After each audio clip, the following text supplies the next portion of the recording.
Minimum হবে, IR minimum হলে cos phi -1 হবে। কতর ভ্যালু -1 হয়? পাই হয়, 3 পাই হয়, 5 পাই হয়, ডট ডট ডট। বলো এখন অবধি সবার ক্লিয়ার কিনা? হ্যাঁ স্যার। এবার আমি যেটা করতে চলেছি, এখানে ঝামেলার জায়গা। এবার আমি যেটা করতে চলেছি এটা ঝামেলার জায়গা, ভালো করে বুঝবে।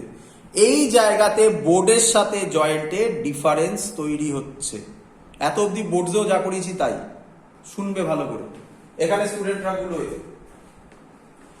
তাহলে ফাই এর জেনারেল সলিউশন হবে, ফাই এর জেনারেল সলিউশন হবে 2m + 1 ইনটু পাই। দেখা যাক হয় কিনা। m এর ভ্যালু 0 1 2 ডট ডট ডট। দেখো m এর জায়গায় 0 বসাও, কত হচ্ছে? পাই হচ্ছে। m এর জায়গায় 1 বসাও, কত হচ্ছে? 1 বসালে 3 পাই হচ্ছে। m এর জায়গায় 2 বসাও, কত হচ্ছে? 5 পাই হচ্ছে। একদম মিলে গেছে, বলো ক্লিয়ার কিনা? হ্যাঁ স্যার। এই ঝামেলা আছে। এটা তখনই হবে যদি জেনারেল কেসে এটা হয় না, জেনারেলে এটা হবে না। মানে ওয়াইডিএসি, আমরা তো এরপরে বললাম না ওয়াইডিএসি করবো, যেটা মেইন জায়গা। ওয়াইডিএসি তে তুমি দেখতে পাবে এম এর এই সেন্টার ফ্রিঞ্জটা সব সময় ব্রাইট হয়, সেন্ট্রাল ফ্রিঞ্জ সব সময় ব্রাইট হয়। বাট এরকম কোনো মানে নেই যে সারা জীবন সেন্ট্রাল ফ্রিঞ্জ ব্রাইট হবে, চেঞ্জ করে দেওয়া যায়। তাহলে এইভাবে তুমি মনে রাখো, যদি সেন্ট্রাল ফ্রিঞ্জ ব্রাইট হয় তাহলে ফর্মুলা হবে, তাহলে 0 পয়েন্টে আর সেন্টার ডার্ক হবে না, তাহলে ফাই এর ফর্মুলা হবে 2m - 1 ইনটু পাই। m এর ভ্যালু 1 2 3 ডট ডট ডট বসাও। এবার m এর জায়গায় দেখো 0 বসাও, 0 নেই। 0 বসালে দেখো -পাই তো নেই। 1 বসাও, দেখো পাই আসছে। 2 বসাও, দেখো 3 পাই আসছে। 3 বসাও, দেখো 5 পাই আসছে। আমি জানি এখানটা একটু কনফিউজ হলে হয়তো তোমরা, আমি আবার এক্সপ্লেন করব। চলো এই জায়গাটা মুছে দিই, কনস্ট্রাকটিভটা সবার হয়ে গেছে, এটা মুছে দিই। হ্যাঁ স্যার। এবার ফিল করবে কি বলতে চাইছে স্যার। আমরা এরপরে যেটা পড়ব তার নাম হচ্ছে ওয়াইডিএসি। 99% কোশ্চেন এখান থেকে দেবে ওয়াইডিএসি। ওয়েভ অপটিক্স মানে ওয়াইডিএসি কেই বোঝায়। আগের যে কোশ্চেন গুলো করছি বা এখন যেটা পড়ালাম এবং এখান থেকে যে কোশ্চেন গুলো দেবো এগুলো কম দেয়, বাট দেয়। তোমাকে দেখালাম তো, ইয়ারের কোশ্চেনই তো দিলাম। ওয়াইডিএসি থেকে প্রচুর কোশ্চেন পাবে তুমি। এবার কোশ্চেন হচ্ছে ওয়াইডিএসি মানেটা কি, ভালো করে শুনবে। আচ্ছা আমাকে এইটুকুনি বলো, সবকিছু এই যে ব্রাইট বলো ডার্ক বলো সবকিছু কার উপর ডিপেন্ড করছে?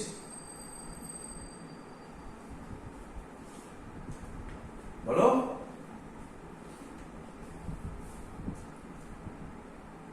অনেকে বলে কোহেরেন্ট সোর্সের উপর। হ্যাঁ কারেক্ট, আমি কোহেরেন্ট সোর্সটা চাইছি না এখানে। কার উপর ডিপেন্ড করছে মানে আমি বলতে চাইছি পাথ ডিফারেন্সের উপর ডিপেন্ড করছে। হ্যাঁ অনেকে বলে ফেজ ডিফারেন্সের উপর ডিপেন্ড করছে। আরে বাবা, পাথ ডিফারেন্স আর ফেজ ডিফারেন্স তো ইন্টার রিলেটেড। মেন কোথায় ডিফারেন্স হচ্ছে? পাথ ডিফারেন্স, হ্যাঁ কি নয়? তো সেটা এবার ফিল করো, এখানেই কঠিন হবে কিন্তু কোশ্চেন। ওয়াইডিএসি রাফ স্ট্রাকচার হচ্ছে এরকম, এরকম দুটো স্লিট থাকে। স্লিট মানে কি অনেকে বলে এরকম, সহজ ল্যাঙ্গুয়েজে স্লিট মানে হচ্ছে হোল। তাহলে স্যার হোল বললেন না কেন? হোল আর স্লিটের মধ্যে ডিফারেন্স হচ্ছে, ধরো আমি একটা এরকম কার্ড নিলাম, নিয়ে একটা ব্লেড নিলাম, ব্লেড দিয়ে এরকম লাইন একটা এরকম টেনে দিলাম জোরে, একবারই টানবো, বারবার নয়। তাহলে একটা হালকা একখানা ওপেন স্পেসের মতো দেখা যাবে। হ্যাঁ স্যার। আরেকবার বলুন। একটা এরকম পিচবোর্ড টাইপের নিলাম বা এরকম কার্ডবোর্ড নিলাম, একটা ব্লেড নিলাম, নতুন ব্লেড নিয়ে একবার এরকম টান মারলাম, এরকম টান মারলে একটা এরকম চিড়ে যাবে না? হ্যাঁ। ওই যে চিড়ে গেল হালকা স্লাইড, ওটাকে বলে স্লিট। বোঝা গেছে স্লিট আর হোলের মধ্যে ডিফারেন্স? আচ্ছা। তো এগুলো স্লিট কিন্তু হোল নয়। যাই হোক, আমি এখান থেকে এটার যা ডিসটেন্স এটাকে বলা হয় সেন্টার পয়েন্ট। S1 থেকে O এর যা ডিসটেন্স O থেকে S2 ও সেম ডিসটেন্স, এটা P পয়েন্ট ধরলাম, P নয় ধরো C পয়েন্ট ধরলাম, আচ্ছা এটাকে C ধরো, এটাকে O ধরো। আমাকে বলো এখান থেকে একটা লাইট এখানে আসবে, এখান থেকে একটা লাইট এখানে যাবে, একই নয়? হ্যাঁ স্যার। আচ্ছা S1 থেকে O এর যা ডিসটেন্স হবে S2 থেকে O এরও একই ডিসটেন্স। তাহলে বলো পাথ ডিফারেন্স কত? 0। পাথ ডিফারেন্স 0 মানে বলতে পারি ডেল্টা x 0। হ্যাঁ। আচ্ছা ডেল্টা x 0 এক্ষুনি এখানে ছিল, আমি মুছে দিয়েছি। ডেল্টা তোমার খাতায় লিখেছো আশা করি। ডেল্টা x 0 হলে কি ইন্টারফারেন্স হয়? Sir constructive. কনস্ট্রাকটিভ মানে এই পজিশনে আমি কি ফ্রিঞ্জ পাবো? হোয়াইট ফ্রিঞ্জ, হোয়াইট দেখতে। ব্রাইট ফ্রিঞ্জ বা white fringe, bright fringe. Clear? হ্যাঁ। তাহলে এটাকে বলা হয় সেন্টার ফ্রিঞ্জ। তাহলে আমি দেখাচ্ছি কি রকম পাবো, যতটা দেখানো যায়। এটা হলো ব্রাইট, তারপরে পাবো ডার্ক, তারপরে পাবো আবার এটা নিচের দিকে ডার্ক, আবার উপরে ব্রাইট, আবার ডার্ক, আবার ব্রাইট, আবার ডার্ক, আবার ব্রাইট, আবার ডার্ক, নিচে আবার ব্রাইট, আবার ডার্ক, আবার ব্রাইট, আবার ডার্ক, এরকম পেতে থাকবে। আমি বলতে পারি এটা হলো সেন্টার ফ্রিঞ্জ। এটাকে বলা হয় ফার্স্ট ডার্ক ফ্রিঞ্জ 1D, এটাকে বলা হয় ফার্স্ট ব্রাইট ফ্রিঞ্জ, এটাকে বলা হয় এটাকে বলা হয় সেকেন্ড ডার্ক ফ্রিঞ্জ, এটাকে বলা হয় second bright fringe. So all উপরের দিকে উঠবে, নিচের দিকেও একই ভাবে নামবে। বলো বুঝলে কিনা? হ্যাঁ স্যার। তাহলে সেন্টারটা সব সময় বলা ভুল। জেনারেলি কি হয়? Bright fringe. তাই যখন সেন্টার ফ্রিঞ্জ ব্রাইট ফ্রিঞ্জ করেছি, এম এর ভ্যালু কত থেকে স্টার্ট করেছিলাম? 0 থেকে। 0 থেকে। জেনারেলি, বারবার কিন্তু আমি এই টার্মটা ইউজ করছি, জেনারেলি, এক্সেপশন আছে। জেনারেলি ডার্ক ফ্রিঞ্জ 0 তে হতে পারে কোনোদিনও না। এই অবস্থায় অন্যভাবে করা যাবে, সেটা শেখাবো পরে।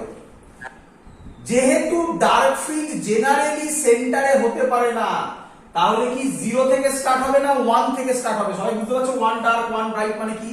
ছবি এঁকে দেখিয়েছি। এই ছবিটা বোঝা যাচ্ছে তো? এক মিনিট দেখে নিই আমি, দাঁড়াও দেখা যায়।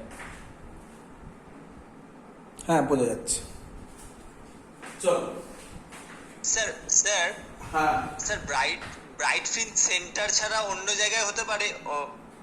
এই তো লিখলাম সেন্টারে ব্রাইট, আবার এই তো 1 ব্রাইট মানে স্যার না, ওই ব্রাইটের কথা বলছি, মানে ওই যে সেন্টার যে ম্যাক্সিমামটা, হ্যাঁ হ্যাঁ ওইটা অন্য জায়গায় শিফট করতে পারে। হ্যাঁ ওটা অন্য জায়গায় শিফট করতে পারে।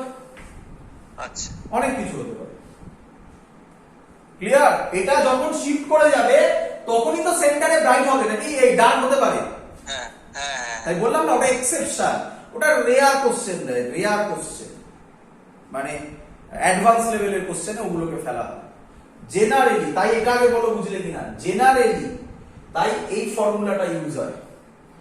বাট যদি এরকম কোনো মেনশন না থাকে বা তুমি বুঝতে পারছো না সেন্টারে ডার্কও হতে পারে ব্রাইটও হতে পারে, তাহলে এই ফর্মুলা ইউজ করবে। বলো ক্লিয়ার কিনা? হ্যাঁ স্যার। হ্যাঁ, শুধু প্লাস মাইনাসেরই গল্প। ক্লিয়ার? আমি নিচেরটাকে ধরে এগোচ্ছি, ওপরটাও করা যাবে একই ভাবে। ফেজ ডিফারেন্স যদি এটা হয়, ফেজ ডিফারেন্সের formula 2 pi by lambda into delta x is equal to 2m minus 1 into pi, pi pi কাটবে, ডেল্টা x হবে 2m minus 1 into lambda by 2, m এর ভ্যালু 1 থেকে ধরেছি 1 2 3 ডট ডট ডট, এটার কন্টিনিউয়েশন এটা করিনি। তাহলে ডেল্টা x হবে 1, যদি বসাই m এর জায়গায় 1 মানে 2 minus 1 মানে lambda by 2 হবে। তারপরে হবে 2 বসালে 3 lambda by 2 হবে, 5 lambda by 2 হবে, dot dot dot. I minimum হবে, আগেরটা √i1 প্লাস হয়েছিল মাইনাস √i2 হোল স্কয়ার হবে। বলো ক্লিয়ার কিনা সবার?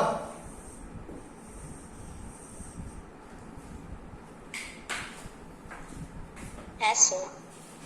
তো এই হলো আমাদের থিওরি, যেটা বোঝালাম আমি। এবার আমি তোমাকে এখান থেকে কোশ্চেন দেব। শুরু করি কোশ্চেন দেওয়া, মুছে দিই। হ্যাঁ স্যার। চলো, এটা এসছে নিট 2014 যদিও আমি তোমাকে এখনো ওয়াইডিএসি পড়াইনি, তো ভয়ের কিছু নেই, যা যা পড়ালাম এগুলো সব ওয়াইডিএসি তে হবে। এরপরে ওয়াইডিএসি দিয়ে সেখান থেকে আমরা অঙ্ক করা শুরু করব। আমি ওয়াইডিএসি এর জন্য আলাদা একটা ক্লাস করব, পরের দিনের ক্লাসটা, যেটাতে ম্যাক্সিমাম ওয়াইডিএসি হবে। আগে যে কোশ্চেনগুলো সেগুলো করিয়ে দিলাম আজকে। এই কোশ্চেনটাতে ওয়াইডিএসি লেখা আছে, বাট ওয়াইডিএসি এর উপর বেশি গুরুত্ব দিতে হবে না। ইন ওয়াইডিএসি, ওয়াইডিএসি ফুল ফর্ম আবার বলছি, young double slit experiment. The intensity of light,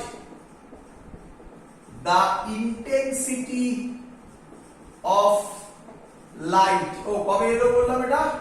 NEET কবে বললাম? 2014 S. In YDSC the intensity of light at a point P, at a point P, at a point, না ভুল বললাম, intensity of light at a point, না কিছু বলা নেই, at a point on the screen where path difference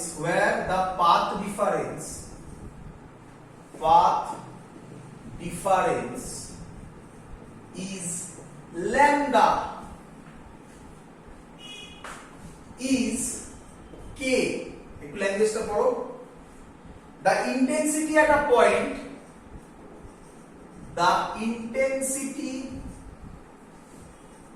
point where the path difference is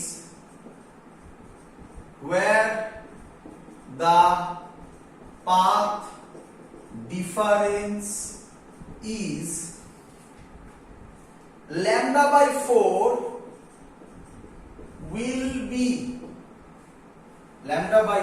will be first option k, second option k by 4, third option k by 2, last option 0।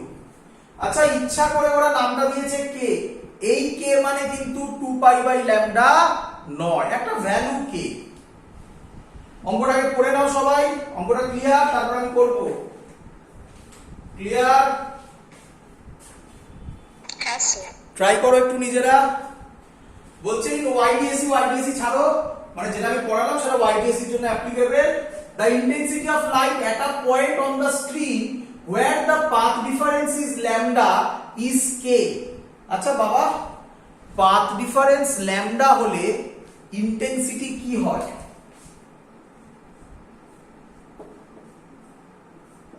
Path difference lambda হলে এক্ষুনি বললাম intensity constructive interference. একদম, constructive মানে intensity max হয়। Max হয়, হ্যাঁ।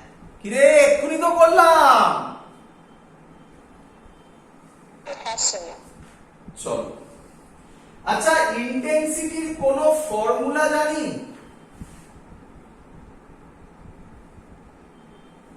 I max cos square 5/2।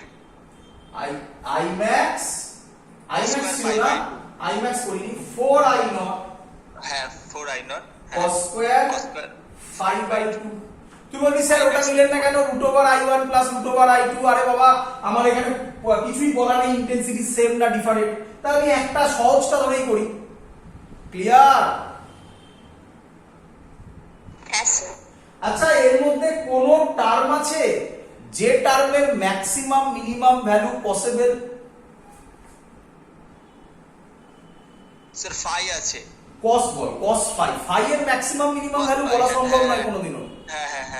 cos এর বা sin এর ভ্যালু বলা সম্ভব। cos এর ম্যাক্সিমাম ভ্যালু কত হয়, cos স্কয়ারেরও কত হয়, 1 ই হয়। 1 তাহলে আমি বলতে পারি 4i0 কে I max বলতে পারি বাবা।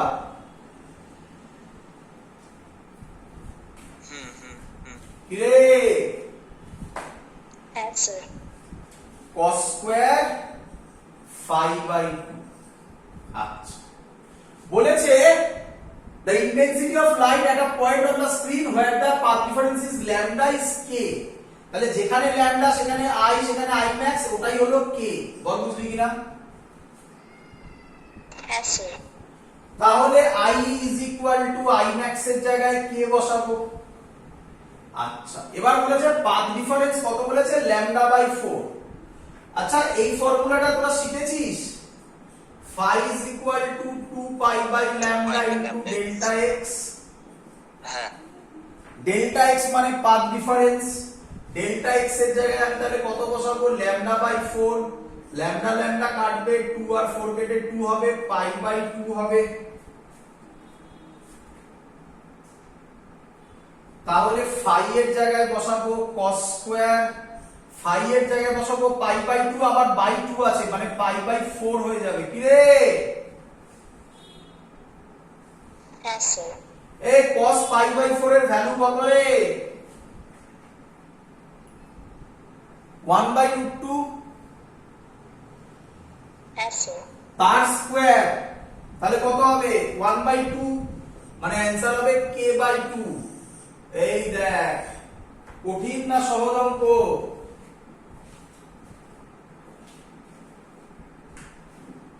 হ্যাঁ,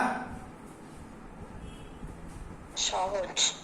এরকম অঙ্ক থাকবে আর কিচ্ছু না, এইভাবে ভ্যারিয়েশন দেবে। এর থেকেও সহজ অঙ্ক আছে, আমি আর সেগুলো করালাম না, ডাইরেক্টলি এরকমই অঙ্ক আরো দিয়েছে, সেগুলো আর বললাম না।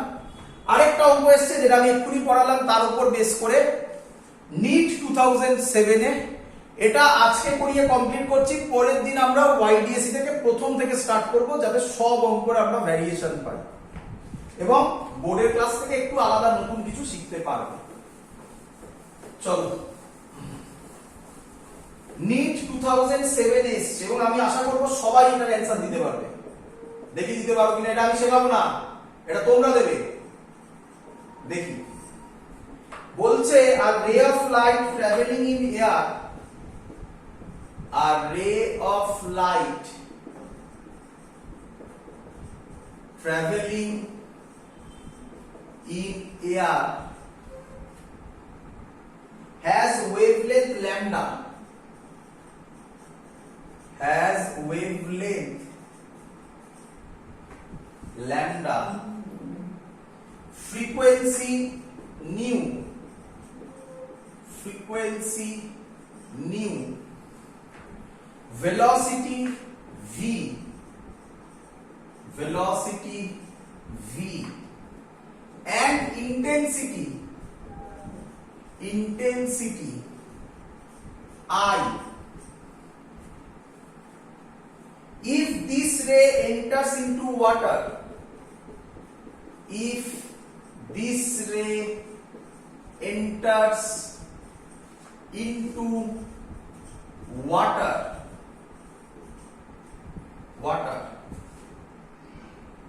then these parameters are, then these parameters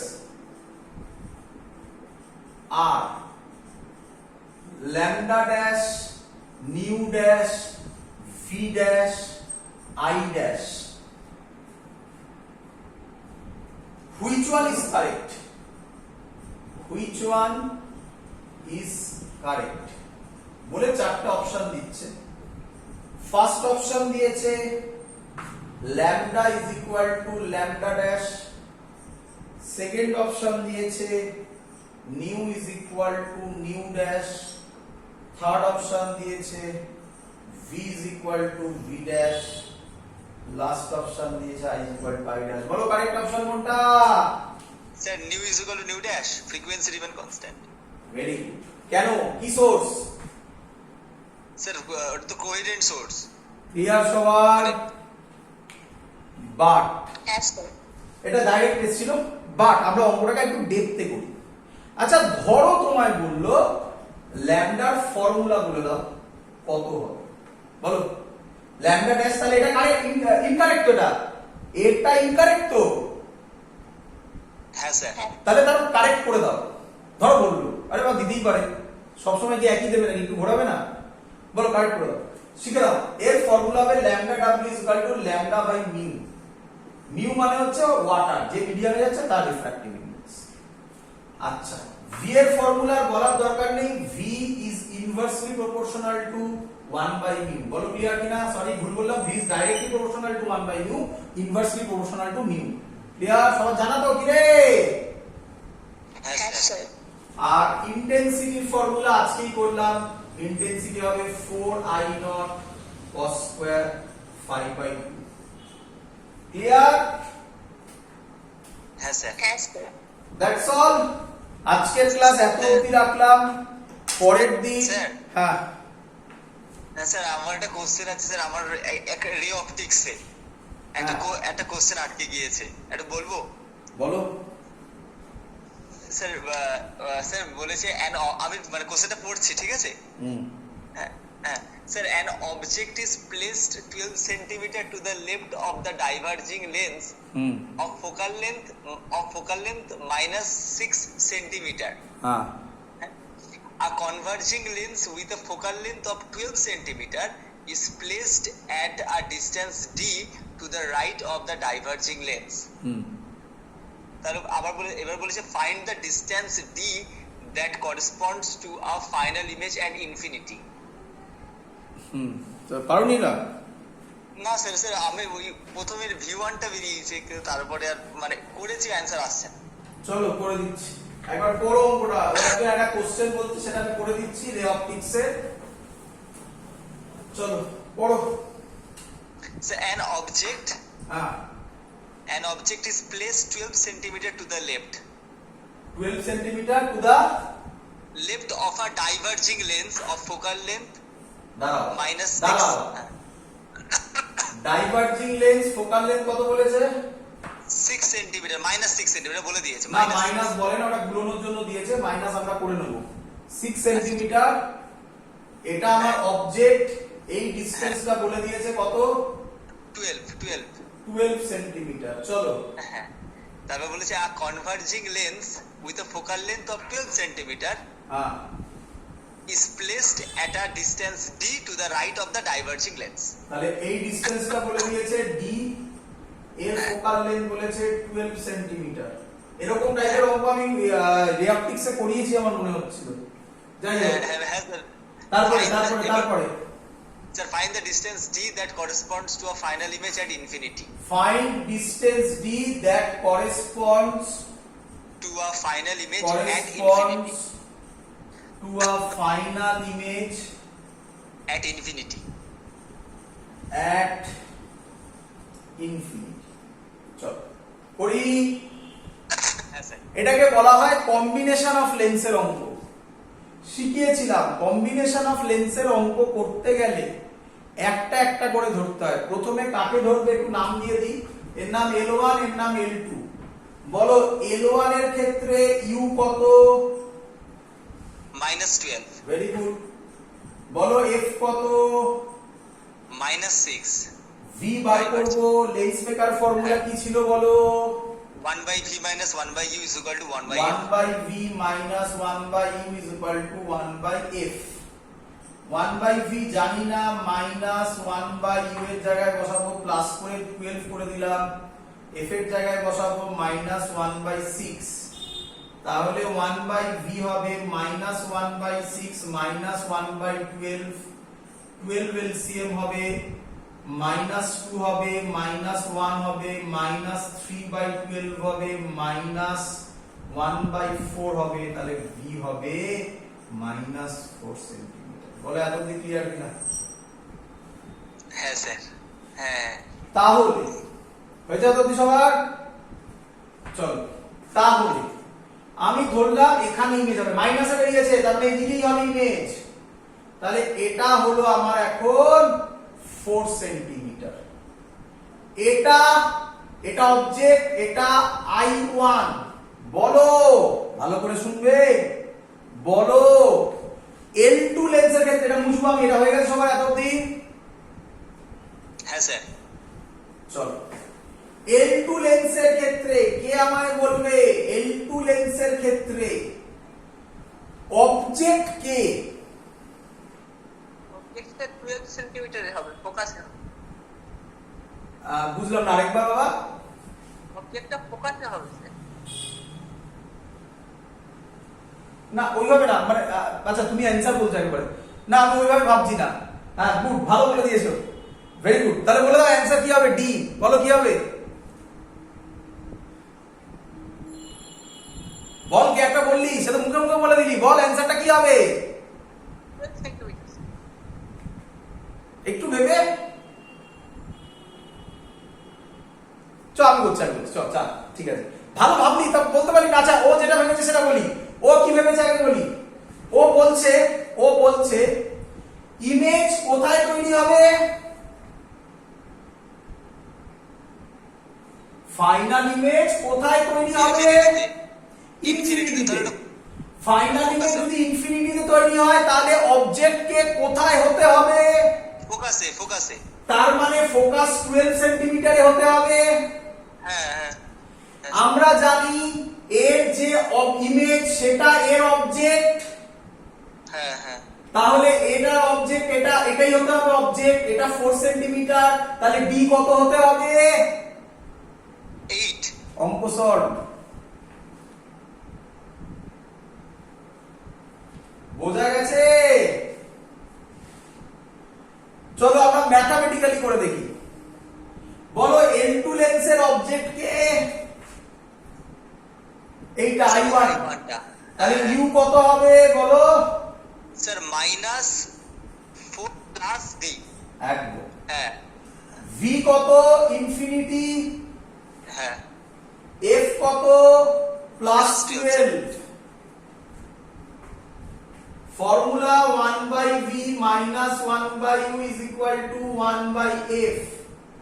1/infinity 0 minus plus হয়ে যাবে 1/d plus 4 is equal to 1/12। তাহলে আমি বলতে পারি d plus 4 is equal to 12। কি রে? হ্যাঁ স্যার। তাহলে d হবে 8 সেন্টিমিটার। ক্লিয়ার সবার? হ্যাঁ। দ্যাটস অল, এত অবধি থাকলো। পরের দিন আমরা YDSC শুরু করব, বাট YDSC শুরু করার আগে সবাই একটু বেসিক জিনিসটা দেখে রেখো বোর্ডসের জায়গা থেকে। পরের দিনই আশা করছি আমরা ওয়েভ অপটিক্স কমপ্লিট করে দিতে পারবো, তারপরেই আমরা লাস্ট ইয়ে মডার্ন ফিজিক্সের পার্টটা ধরবো। এত অবধি থাকলো।